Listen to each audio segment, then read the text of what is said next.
I wanted to give you a little insight into the other characters that are in Little Bones. Kat Connolly obviously is driving the trilogy, and she's a 24-year-old Garda detective who is big into kickboxing, and at the start of the book has a few personal problems, as well as falling literally into the case that the story is about.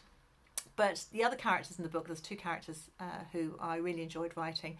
There's a guy called Tony Cox and his wife Emily, and they're based in London, although they end up coming to Ireland, and they dovetail into the story that Kat is investigating. So I just thought I'd introduce you to them, read you a little bit from chapter 8.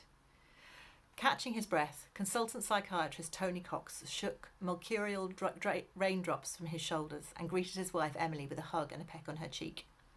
So how has she been since the mugging? Any progress? It's been a few days. St Anthony's Basement Community Centre in London's Bethnal Green was already filling up. The scraping of chairs and the chink of cutlery on china made it hard for him to hear her reply, but he could see Emily was frowning, her brown eyes clouded. She's still very confused, and I can't find anyone who knows her history. She told me she was from Dublin, and she sounds educated, but at the moment she's not even sure of her own name. You'll see for yourself. Emily grasped Tony's hand, leading him through the increasingly packed trestle tables, the rich scents of cake heavy in the air. I set her up over here where it's a bit quieter.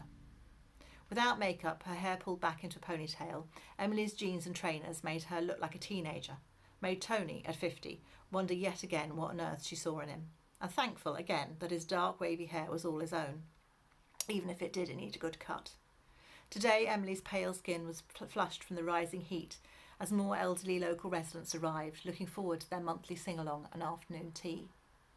The hall, with its dusty parquet floor, always reminded Tony of his school back in Boston, of the gym at St Paul's, rank with sweat and smelly training shoes, with ambition and self-consciousness and fatigue, and the dull ache of homesickness.